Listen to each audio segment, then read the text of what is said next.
I'm Lin-Manuel Miranda, and you're listening to Hard NOC Life.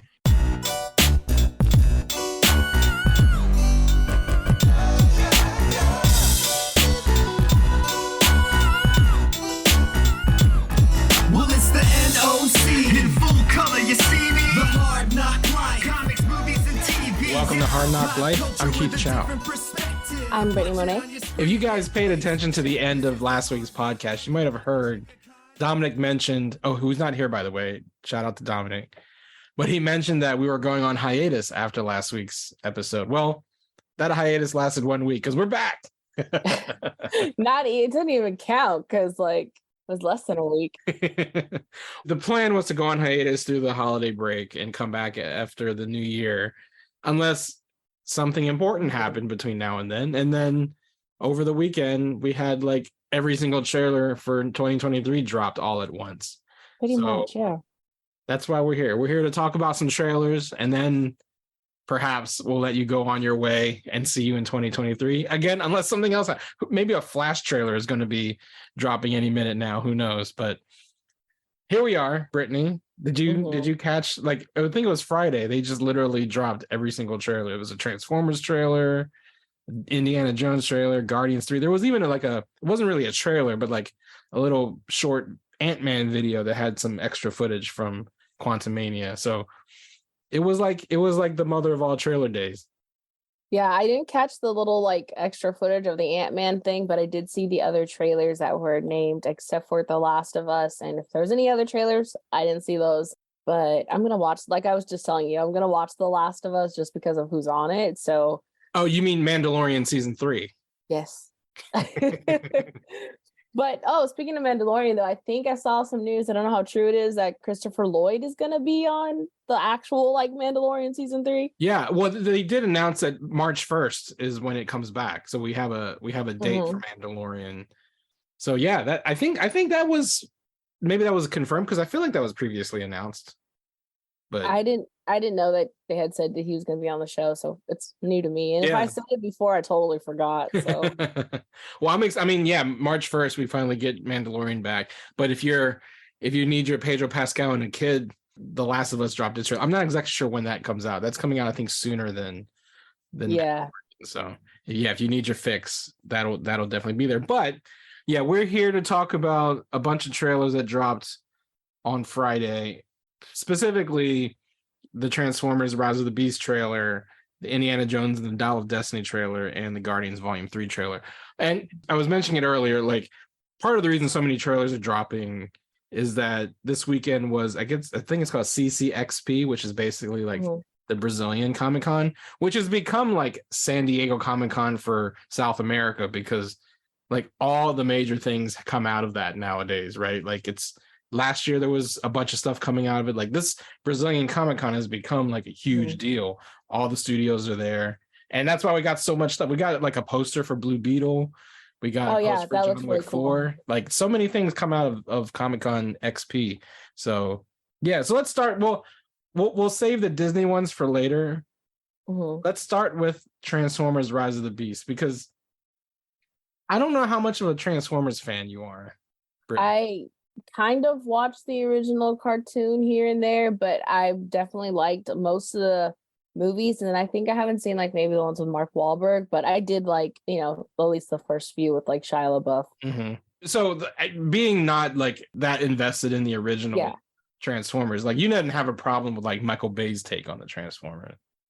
No, I know there's a lot of people who are not about it. Yeah. But I like I'm one of them, movies. But yeah. I don't know. I liked them. I thought they were fun. I feel like they were fun summer movies, that I remember. Yeah, they're kind of dumb, but yeah, do what they need to do. Well, here's the cool thing about Rise of the Beasts is that the one Transformers movie that I do love was Bumblebee that came out 3 or 4 years ago. I really wanted to see that one and I never got around to it. You never saw Bumblebee? No. You have to see Bumblebee. Your girl Hailey Steinfeld's in it. John Cena's in it. It's really good. And one of the things that I never liked about the Michael Bay movies, and I am old school 80s Transformers G1 fan, is that I always felt that aside from the dumb action movie, whatever, I always felt the designs of the robots was just overly complicated in the Michael Bay movies. And it got to a point where in Revenge of the Sith, not Revenge of the Sith, Revenge of the Fallen, there's a scene where like Optimus and Megatron and like two other Decepticons are fighting in a forest, and you don't know what the fuck is going on. It's just like four metal beings like entangled, and there's no like, you can't comprehend who's who. What I loved about Bumblebee, aside from like there's a lot of heart and humor from Haley Steinfeld and Bumblebee and everything, is that they went back and made the designs of the robots a lot simpler and a lot more like their original G1 versions. And, you know, as simple as that aesthetic got me into it. And what's cool about this movie is they're keeping that kind of like Optimus looks like the Optimus from the 80s. He looks like how he looked at the end of Bumblebee. I thought so because of the way his like that guard thing that he has. I was like, that looks more like the cartoon if I remember correctly. Right. And he's also like, when he's in his truck, his alt mode, he's in like the flat nose cab instead of like the big, you know, 18-wheeler with the flames and everything. So that's cool. The other thing that I'm not that familiar with, and I was going to ask you, being a 90s kid, and you know, you've talked about your love for Power Rangers and Batman the Animated Series, is that this is a movie version of Beast Wars. And Beast Wars is not a version of Transformers I followed. Like I was way past like when I'd already grown up, or I wouldn't say I grew up, because again, I was still watching cartoons in the 90s. I just didn't watch Beast Wars. Does Beast Wars have any like? I didn't watch Beast Wars, but like definitely looking at the animals, it reminded me of like all of the what was it called? The Megatron? What were they called? Predacons. The bad guys were the Predacons, the good guys were the Maximus. I know that much, but yeah, I wasn't. It reminded me of all of those. It's been so long since I've seen Transformers, but yeah, it reminded me of like their animals and like the, you know, the Triceratops and yeah. So like, because apparently, again, not being a big follower of the Beast Wars is a huge deal for a lot of 90s kids, and they loved the hell out of that cartoon. And Rise of the Beast, like you can tell from the name, introduces the Beast Wars characters. You have Optimus Primal, you have Air Razor, and Rhinox. I think those are the three. Max. Oh, Cheetor is also in the. Again, I said I have no idea what the Beast Wars are. Cheetora. But not Cheetora, no. For someone who's not familiar, or at least not a huge follower of Beast Wars, it got me hyped. Yeah, it looks cool.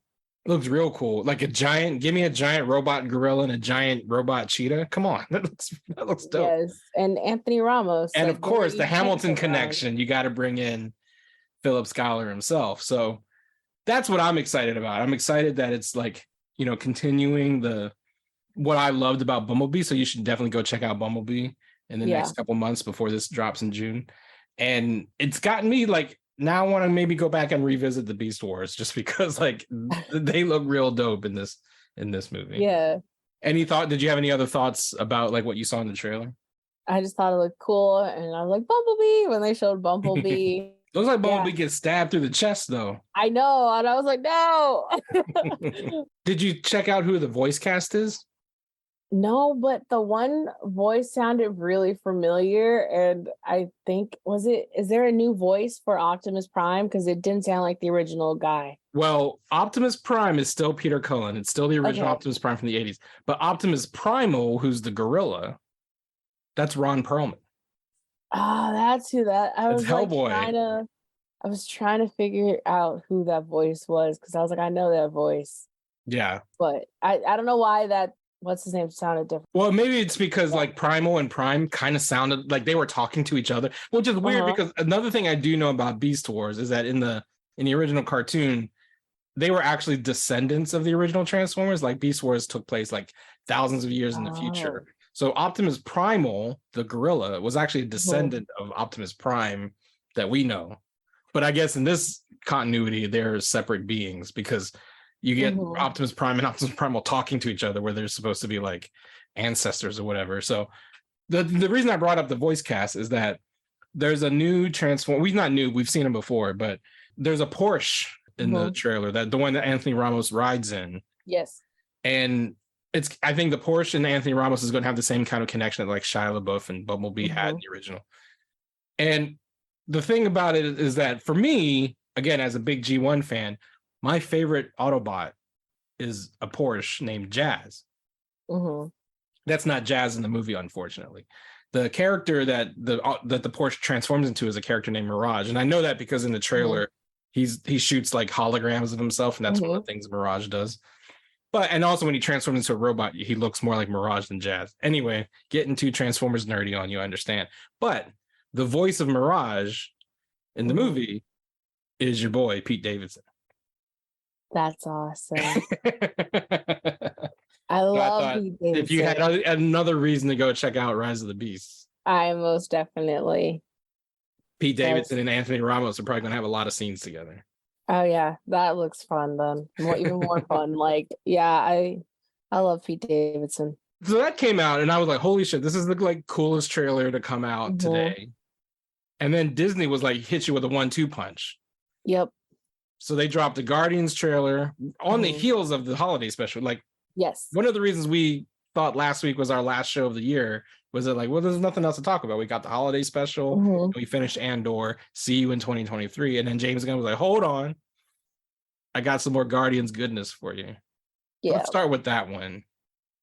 After you said you cried watching the holiday special, I gotta think the tears flowed during the trailer.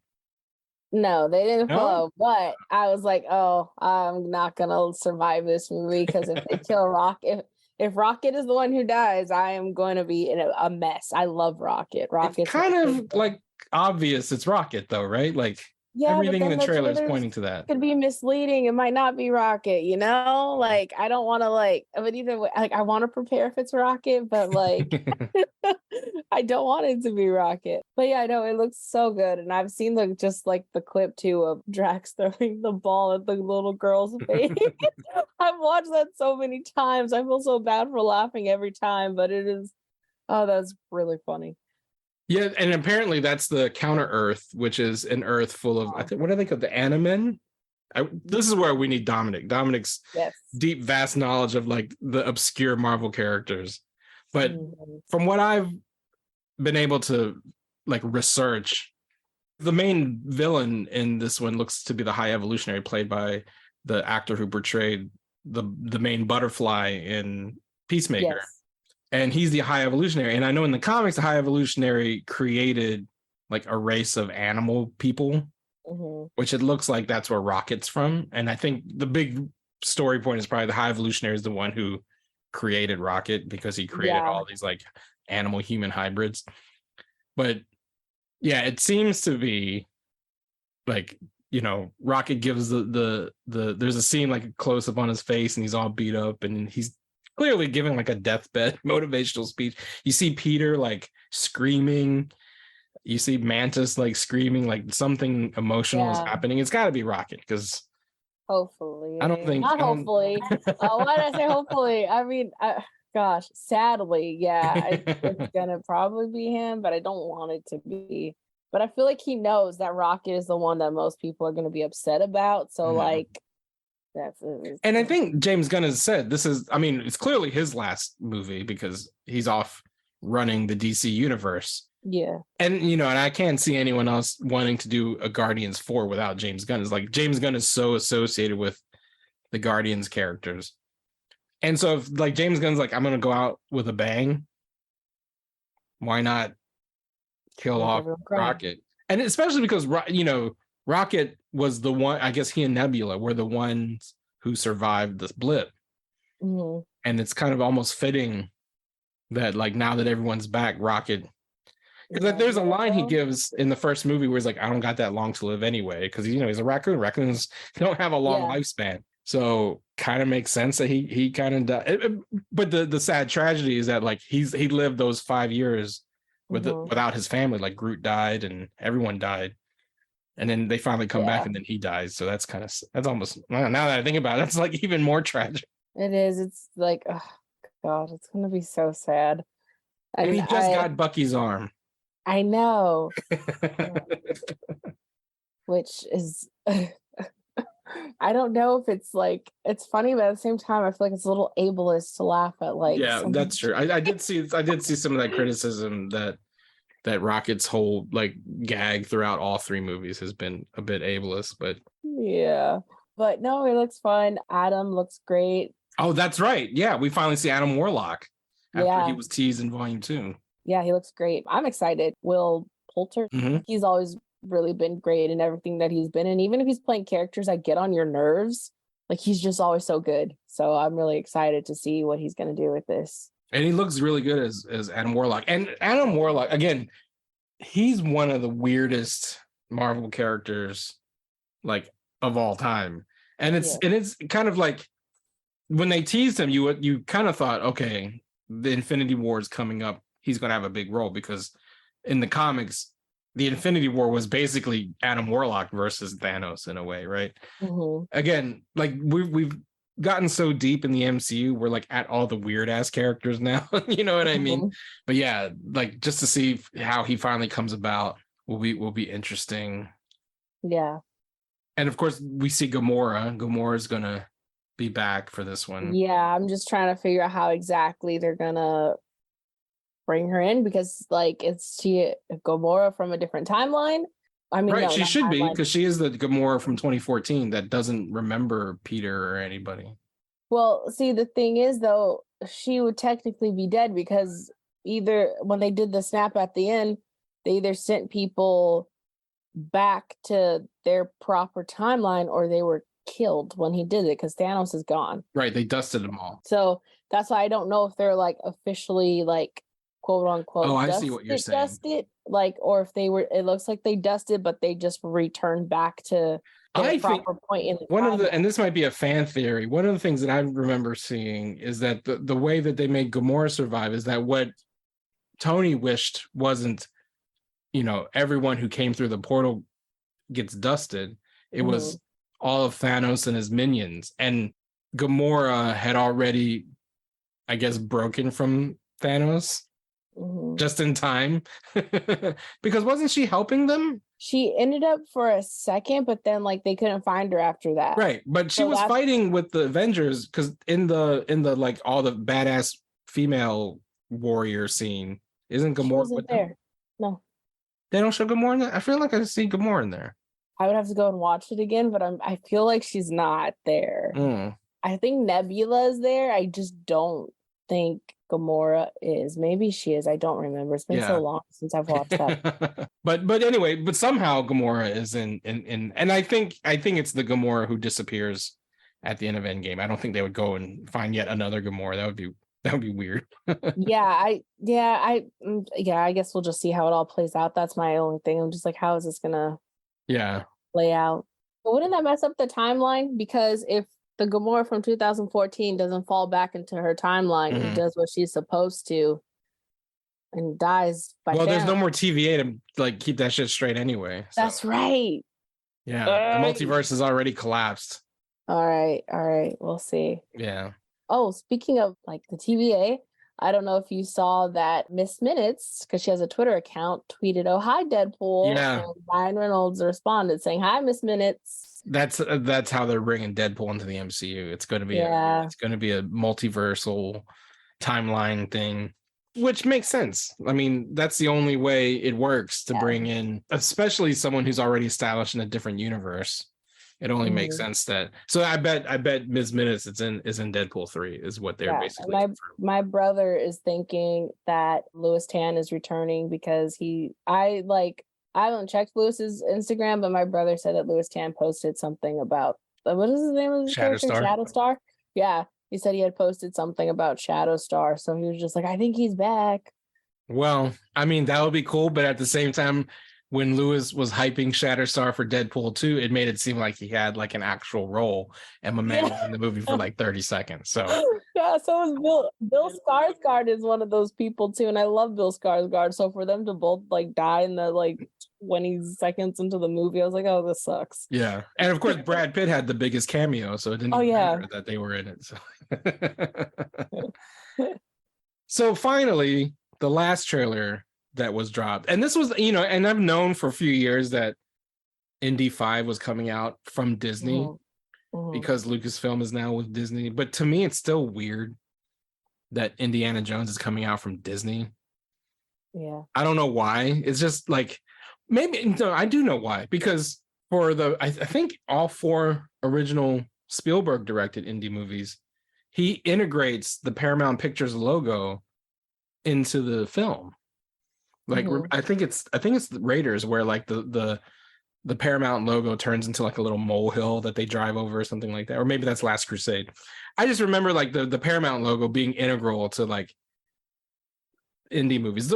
Kind of the way that 20th Century Fox logo was integral to Star Wars movies until it wasn't. Like, do you remember that weird period before they bought Fox that when you watch the original or prequel trilogies on streaming, they got rid of the 20th Century Fox fanfare, except for A New Hope, because that one was technically still a 20th Century Fox movie. But if you watch Empire or Jedi, no, it was so weird. There was like this brief period I think it's because we had them on like a Blu-ray set that we had got my dad a few years ago. So like, yeah, physical. That's why you should always watch physical media. And I feel like anytime I had watched like them before they were switched over onto Disney Plus, like it would be with the Blu-rays. So like I didn't realize. Well, good for you. Good for you for appreciating physical media. Because if you watch, I still love physical media. Oh yeah, me too. I'm with you. And that's my nerd popping actually. But if you watched this a streaming version of Star Wars in those intervening years between, Disney and Fox, it was so weird because they didn't have the 20th Century Fox lead in, and there's something about that dun dun dun dun dun dun dun that to me is Star Wars. It's what's missing honestly from the sequel trilogy, that it doesn't have that like fanfare that leads right into, because when John Williams wrote the Star Wars theme, he used like, I don't know, I'm not a musicologist, but like the chords or whatever from the Fox fanfare blend into the opening chords of Star Wars. It's a natural progression. Anyway, that's a long-winded way of me saying it's going to be weird to not see the Paramount. I know at least Paramount doesn't have like a musical intro, so that's not going to be a big deal. But that's going on this bullshit. We're not even talking about the trailer. So anyway, what did you think of the Indy 5 trailer? I don't know. I'm just like, yeah, I want to see it, but at the same time, I'm like, I don't know if I'm entirely sold yet. Maybe because I need a little bit more of like what the actual story is. I feel like obviously I'm going to see it because I've seen them all. Yeah. But yeah, I don't know. I wasn't super sold on this one quite yet. And I feel bad for feeling that way. Don't feel bad, because I kind of felt the same way. Like one of the reasons not just me, like most people didn't like Crystal Skull. Yeah. Is that it felt too like divorced from those first three movies, in the sense that like Indiana Jones movies, I don't know, maybe this is incorrect, but in my head, Indiana Jones movies should not be full of CGI. Yeah. Right? They don't mesh. Like there's something about it. I don't know. I'm not saying there shouldn't be visual effects, because famously Temple of Doom, like they use miniatures and like little clay puppets or whatever when they're rolling down those mines and stuff. But VFX definitely, but they should be practical VFX. Something about CGI and Indiana Jones doesn't jive right for me, because like when you think of the nuclear explosion or like the swinging monkeys in Crystal Skull, that's where you kind of go like, oh yeah, this doesn't feel like an Indiana Jones movie.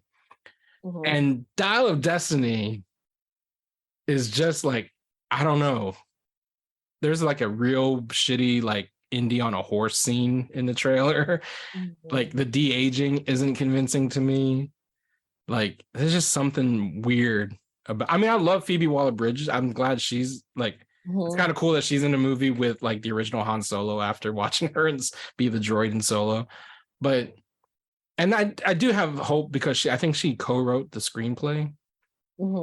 But I don't know. I'm with you. I'm not sold on. And I think Boyd Holbrook is like playing a villain in it, and I love Boyd Holbrook, but I don't know. I'm just like not. And Mads Mikkelsen's the main bad guy, I think, right? He's like the main Nazi. I don't know if I saw it. Yeah, he's the Nazi. He's the main Nazi guy. I thought I saw Boyd Holbrook, but maybe I didn't. He might be in it. I know. Like there's a couple of characters that. Yeah, it's just a little too much CG for an Indiana Jones movie. But I mean, not to sound ageist, but like if you have an 80-year-old Harrison Ford, I mean, that was always going to be like when they announced they're doing another Indiana Jones movie, you're like, but Harrison Ford's 80 years old. Like, how are they doing an Indiana? Well, they're not. They're just gonna CG his face on a young guy, I guess, because that's what it looked like. Yeah, some parts it did. Other parts it looked like it was like actually him. So I don't know. But I know he was actually there on set filming. Oh, yeah, 'cause he yeah. broke his leg. Yeah, which he seems to always do now in movies. Yeah, which I'm just like, maybe he doesn't need to be doing action stuff anymore. Maybe But as he enters the Marvel Cinematic Universe, but yeah, but the character he's playing is like, oh, but he might actually be Red Hulk. So. yeah. I mean, my thing is, why would you even cast Harrison Ford unless you're going to turn Thunderbolt Ross into either Red Hulk or? I also think he might be the president. That's why.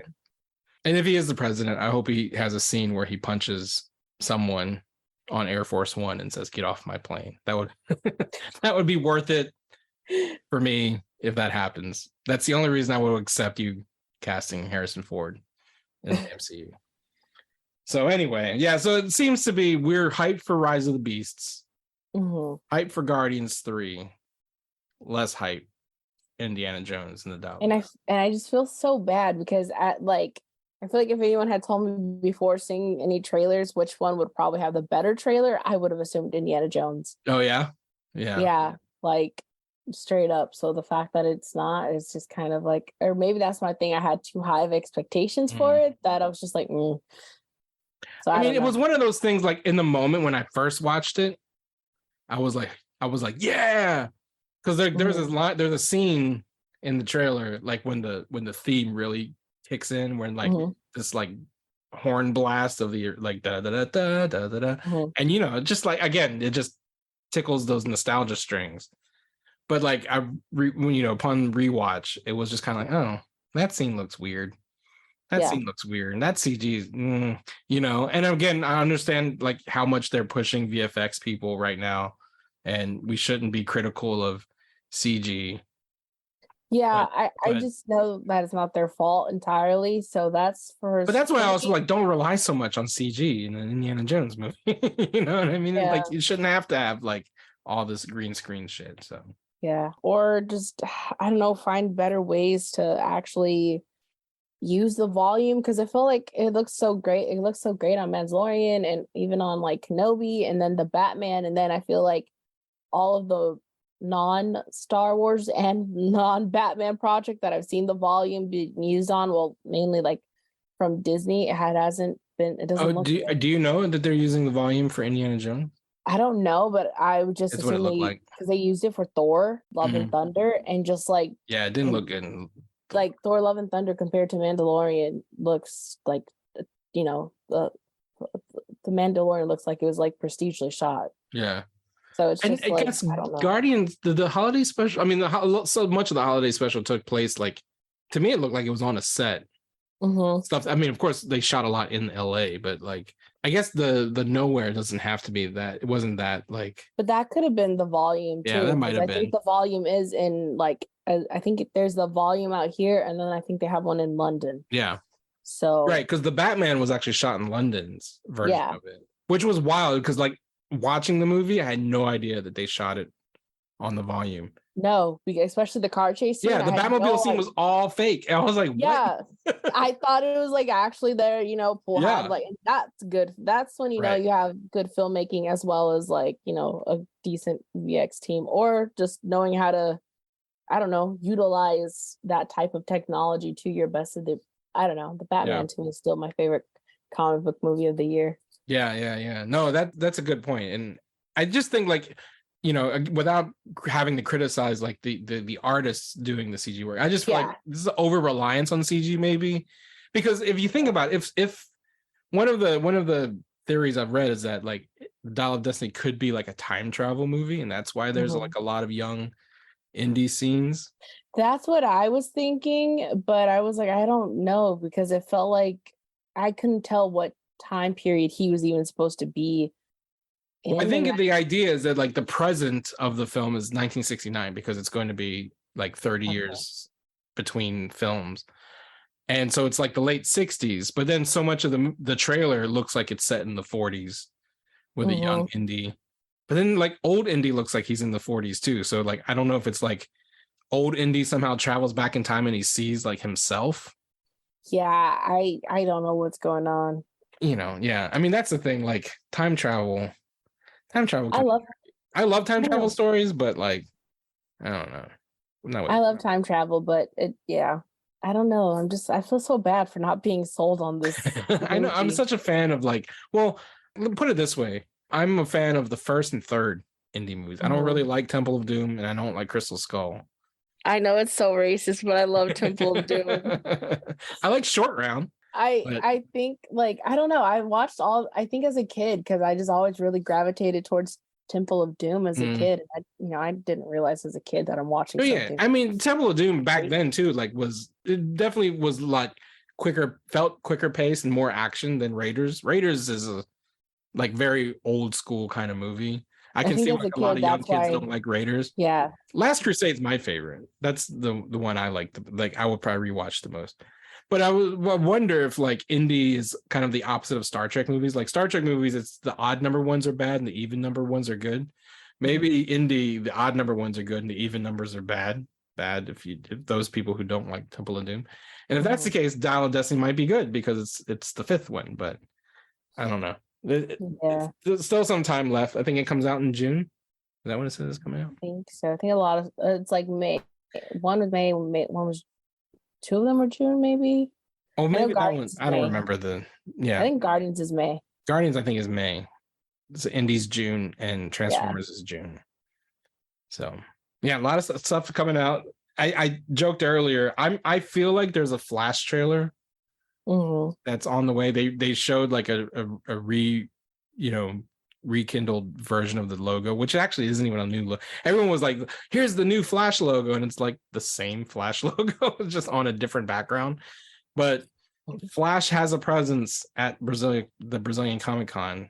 They released the Blue Beetle poster. I just have a inkling that there may be a Flash trailer coming down the pike soon. So, well, if it happens before our hiatus is over, I guess we're back. We may be back, but let's take a break. And on the other side of the break, we'll just share what's nerd popping and get out of here. Guess what? Goalie Nutrition is sponsoring Hard Knock Life, and you can go to goalie.com to buy apple cider vinegar gummies, their ashwagandha gummies, superfruit gummies, and super greens gummies. And you get 10% off plus free shipping if you use the code HARDKNOCK at goalie.com. This is honestly, I've been taking the goalie gummies now for a couple weeks, and I have to say, they're tasty and they're good for you. Have you guys been enjoying the goalie gummies? I really like them. They're yummy, but it's a nice to add to my routine of already I normally take just straight vitamin C, so it's nice to have extra supplements. For a long time, people have praised the benefits of apple cider vinegar. And, as someone who's had to drink straight apple cider vinegar sometimes when I'm not feeling well, or, I have some joint pain and your mom was like, drink some apple cider vinegar. It's not the most appetizing home remedy, let's just say. Right. It tastes horrible. The apple cider part is ooh, does it taste like apple cider? It is no, it tastes like vinegar. But ACV is very good for you. And the fact that Goalie has been able to put the ACV into these tasty little gummies made with pectin and fruit peels, which make them vegan, which is cool. So if you're vegan, you can still rock these gummies, because everyone knows gummies are usually made out of gelatin and nasty shit. These are made out of complete non-GMO, gelatin-free, gluten-free, vegan ingredients, and you can get all of the benefits of apple cider vinegar taking these tasty, delicious, convenient gummies. So go to goalie.com and use the code HARDKNOCK, that's HARDNOC, just like the podcast you're listening to. Get 10% off your purchase of Goalie products and free shipping. It's a much better delivery device for that apple cider vinegar. Yeah. These Goalie gummies are great. You get it, and it's a delicious little candy. And I've been enjoying the super fruits one. I did feel kind of refreshed after taking a few of those. Yeah, no, but I'm loving them so far, and they're definitely tasty. If you just want tasty gummies, at least just eat them for the yumminess. Yeah. So go to goalie.com, use the code HARDKNOCK, HARDNOC, get 10% off your purchase and free shipping at goalie.com with the code HARDKNOCK. Brittany, anything nerd popping? Since we weren't expected to reconvene, I hope you had a chance to check out some cool stuff. I saw The Glass Onion the last day before the theatrical release was done. Wow. And it was so good. It was really good. Don't ruin it. Without spoiling, what did you think of the movie? Oh, it's just so fun. I just love Rian Johnson. I think that he's one of the most talented dudes out there right now. Does Jessica Henwick have a big part? You Or is that a will have to see spoiler? the movie. Okay. Okay. You'll have to see the Don't movie. spoil. Don't spoil. Everyone is so good in it. Janelle Monáe is so good. You know, obviously Daniel Craig is like great. Yeah, it's a lot of fun. I can't wait for like the next one. When does that come back on Netflix? Because I know it's in theaters. So it was only in theaters for a week, and Right. I was able to manage to get in the last day that it was showing. And then it doesn't come back out on Netflix until December 23rd. Oh wow. So y'all got a little bit of a wait, but it's really good. I can't wait to watch it again. Yeah, I'm very excited. The reason I asked about Jessica Henwick is like I was just thinking this is something that I wish was asked of her during the press run. Maybe it was, but I didn't see it. Is that there's still like Rian Johnson's Star Wars trilogy has not been canceled despite what people have reported. Yeah. It's still on. Mm-hmm. I'm hoping it's a Jess Pava, Rose Tico team up trilogy because why not? Because they didn't do anything with Jess or Rose in any of the sequel trilogies. So. But do you know who is at Lucas Studios? Or I did see Rey Palpatine Skywalker herself posted. Yeah. But didn't she also she saw the internet freak out and also clarified I'm not doing anything. I was just stopping by. But she could just say that. You know what I mean? It's like an Andrew Garfield situation. Yeah, because I feel like, yes, she could be honest and be saying she was just there. But again, I feel like so many people don't realize what's Daisy Ridley doing at a Lucasfilm office? Yeah, you have NDAs you signed. So she maybe was allowed to tease it, but not allowed to officially confirm that's what she's there. You know what I mean? So it's just maybe it is nothing and she's just visiting, but again, they sign NDAs, they can't say anything, so it's she might be doing something Star Wars. We'll see, we'll find out. For me, what's nerd popping, you mentioned physical media earlier, and I did something I watched a couple weeks ago, but the reason I'm bringing it up now is that it's coming out on Blu-ray this week, and it's Clerks 3, the most recent Kevin Smith movie, and it didn't have a traditional theatrical release. It was a Fathom event, and he toured it, he would take it around the country. But the tour ends this week, and then the movie comes out on Blu-ray. And I don't know if you're a big Kevin Smith fan or if you like the Clerks movies, but I have to admit, I didn't really like the second Clerks movie.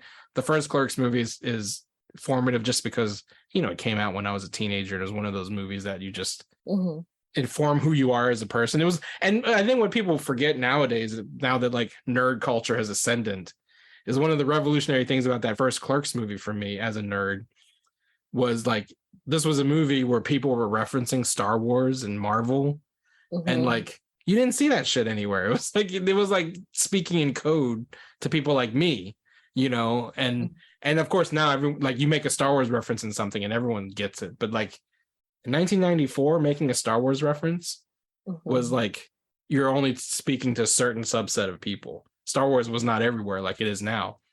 I feel like it was for me as a kid. I feel like I always because you're a nerd, Brittany. Star Wars. That's true. I don't know. I feel like I was always Star Wars. So yeah. Well, the thing is, Star Wars resurfaced in the public zeitgeist in '95 because they came out on VHS in '95. I remember it was a big deal. We even bought a surround sound system to watch our VHS tapes. It's real shitty analog surround sound, but it came out on VHS, and I still have that box set somewhere. These were the last VHS tapes before the special editions. So these were the original remix THX versions of the original trilogy. And then the Kenner toys came back in '95. So '95, Star Wars kind of became Star Wars again. And then of course the special editions came out in '97, and then the prequels in '99. But Clerks came out in '94. And that was before it kind of presaged the Star Wars resurgence. So when those characters are talking about when they blow up the Death Star, they killed a bunch of contractors and it's not fair kind of things. I get what he's saying. I know what he's talking about, and not everyone else did. So anyway, Clerks 3 is the wrap up of, at this point, 30-year odyssey of his own cinematic universe. Kevin Smith was one of the first people to do a cinematic universe too, because all his movies took place in the same universe. So, but anyway, I think you guys should check out Clerks 3. No matter how you feel about Kevin Smith as a filmmaker, he definitely puts a nice bow on those characters. Ben Affleck makes a return Okay, I've seen Clark Gray. Chasing Amy, and I love Chasing Amy. Yeah, Chasing Amy so- was one of like my favorite movies of his growing up as well. Dogma is a great movie. Like Kevin Smith's early, I even like Mallrats. Like I know a lot of people shit on Mallrats, but that was like those first 4 or 5 Kevin Smith movies were some of my favorite movies. And like I said, his filmmaking. You say was- Kevin Feige? Kevin Smith. Well, I don't know. He was the original Kevin Feige. Like I said, he created a cinematic universe before Kevin Feige did. I'm hoping to get him on the podcast one day. So fingers crossed we get a chance to That'd talk be to Kevin. cool. So, but anyway, that's what's nerd popping for me.